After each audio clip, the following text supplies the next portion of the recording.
Hi അസ്സലാമു അലൈക്കും. ഇന്ന് ഞാൻ ഉണ്ടാക്കുന്നത് ഒരു റുമാലി ഷവർമയാണ്. അതിതാ അമ്മൂസ് വെച്ചിട്ട് ഉണ്ടാക്കുന്നതാണ്. നമുക്ക് പെട്ടെന്ന് ആക്കിയെടുക്കാൻ പറ്റുന്നതും വളരെ ടേസ്റ്റി ആയിട്ടുള്ളതുമാണ്. അത് ഉണ്ടാക്കുന്നത് നോക്കാം. അതിന് വേണ്ടി ഇതാ ഞാൻ കുറച്ച് ചിക്കൻ എടുത്തിട്ടുണ്ട്. അതിലേക്ക് നമുക്ക് ആവശ്യത്തിന് ഉപ്പും കുറച്ച് കുരുമുളകിൻ്റെ പൊടിയും 2 ടീസ്പൂൺ നല്ല കട്ട തൈര്, പിന്നെ 2 പച്ചമുളക്, പിന്നെ കുറച്ച് ടിക്കര മസാലയാണ് ഞാൻ ചേർത്തത്. അതുണ്ടെങ്കിൽ അത് ചേർത്ത് കൊടുക്കുക, ഇല്ലെങ്കിൽ സാധാ മസാലപ്പൊടി ചേർത്താലും മതി. പിന്നെ ഒരു ലെമൻ്റെ പകുതിയും കൂടി, പിന്നെ നമുക്കതൊന്ന് മിക്സാക്കി വെക്കാം. അതിനുശേഷം അതൊന്ന് നമുക്ക് ഫ്രൈ ചെയ്തെടുക്കാം. പിന്നെ ഞാൻ ഫ്രഞ്ച് ഫ്രൈസ് വീട്ടിൽ തന്നെ ഉണ്ടാക്കിയതാണ്. അത് ഇതുപോലെ ഒരു പൊട്ടാറ്റോ എടുത്ത് കട്ട് ചെയ്ത് അത് അപ്പം തന്നെ ഫ്രൈ ചെയ്തെടുക്കുന്നതാണ്. അത് ഇതുപോലെ നമുക്ക് ഫ്രൈ ചെയ്തെടുക്കാം. പിന്നെ കുറച്ച് അമ്മൂസ് ആവശ്യമുണ്ട്. അമ്മൂസ് ഉണ്ടാക്കാൻ വേണ്ടി കടല രാത്രിയെ പുതിർത്തി വെച്ചതാണ്. ആ കടല എടുത്ത് അതൊന്ന് കുക്കറിലിട്ട് വേവിച്ചതിന് ശേഷം ഈ കടലയുടെ കൂടെ കുറച്ച് തേയിലയും അതുപോലെ 1 ടേബിൾ സ്പൂൺ ഞാൻ കട്ട തൈര് ചേർക്കുന്നുണ്ട്. അതുണ്ടെങ്കിൽ ചേർത്ത് കൊടുത്താൽ മതി, ഓപ്ഷനിലാണ്. പിന്നെ ഒരു 2-3 വെളുത്തുള്ളിയും കൂടി ചേർത്ത് അതൊന്ന് നന്നായി അരച്ചെടുക്കുക. ഉപ്പ് നോക്കിയിട്ട് ചേർത്ത് കൊടുത്താൽ മതി. കട്ടിയിലാക്കണ്ട, ഇതുപോലെ തന്നെ ആക്കാം. കുറച്ച് ലൂസായിട്ട് തന്നെ ആക്കിയെടുത്താൽ മതി. പിന്നെ അതിലേക്ക് നമുക്ക് കുറച്ച് ഒലിവ് ഓയിൽ ചേർത്ത് കൊടുക്കാം. അതും ചേർത്ത് നന്നായി ഒന്ന് മിക്സാക്കി എടുക്കാം.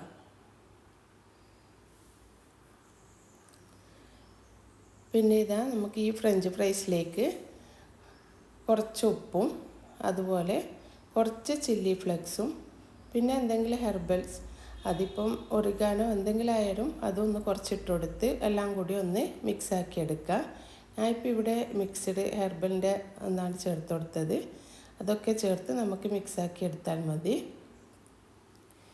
പിന്നെ നമുക്ക് ഇഷ്ടമുള്ള വെജീസൊക്കെ കട്ട് ചെയ്തെടുക്കാം. ഇതുപോലെ കുറച്ച് വെജീസൊക്കെ എടുക്കാം. ഇനി നമുക്കതെങ്ങനെ ഉണ്ടാക്കുമെന്ന് നോക്കാം. ഇതുപോലെ നമുക്ക് ഷവർമയാക്കി എടുക്കാം. റുമാലി വെച്ച് അതിൻ്റെ മുകളിലേക്ക് നല്ലോണം ഈ അമ്മൂസ് ഇട്ടുകൊടുക്കാം. എന്നിട്ട് നന്നായി ഒന്ന് സ്പ്രെഡ് ചെയ്തതിന് ശേഷം നമുക്കിതുപോലെ അതിലേക്ക് വെജീസൊക്കെ വെച്ച് കൊടുക്കുക. അത് നമുക്ക് എത്ര ആവശ്യമുള്ളതിനനുസരിച്ചിട്ട് വെച്ച് കൊടുത്താൽ മതി. ഇതുപോലെ എല്ലാം വെച്ചതിന് ശേഷം നമുക്ക് വീണ്ടും അതിൻ്റെ മുകളിലേക്ക് കുറച്ചും കൂടി അമ്മൂസ് ഒഴിച്ച് കൊടുക്കുക. അമ്മൂസ് കൂടുതൽ ഒഴിച്ച് കൊടുക്കുന്ന അത്ര ടേസ്റ്റാണ്. അതുപോലെ നല്ല സോഫ്റ്റും ആയിരിക്കും, കഴിക്കാനും നല്ല ടേസ്റ്റ് ആയിരിക്കും. ഇതിപ്പോൾ നമുക്ക് ഡിന്നറായിട്ടൊക്കെ കഴിക്കാൻ നല്ലൊരു ഷവർമ തന്നെയാണ്. ഇതുപോലെ ഞാൻ എല്ലാം ആക്കിയെടുത്തിട്ടുണ്ട്. നമുക്ക് വളരെ പെട്ടെന്ന് ആക്കിയെടുക്കാൻ പറ്റുന്നത്, അതുപോലെ നല്ല ടേസ്റ്റുമാണ്. ഇതിപ്പോൾ പുറത്തുനിന്ന് വാങ്ങി കഴിക്കുമ്പോൾ നല്ല പൈസയാവും, പക്ഷേ നമുക്ക് വീട്ടിൽ തന്നെ ഉണ്ടാക്കിയെടുക്കാൻ പറ്റുന്നത് തന്നെയാണ്. നമുക്ക് വളരെ എളുപ്പത്തിലാക്കാനും പറ്റും, അതുപോലെ നല്ല ടേസ്റ്റും ഉണ്ടാവും. ഇൻഷാ അല്ലാഹ് അടുത്ത വീഡിയോയുമായി വരുന്നത് വരെ അസ്സലാമു അലൈക്കും.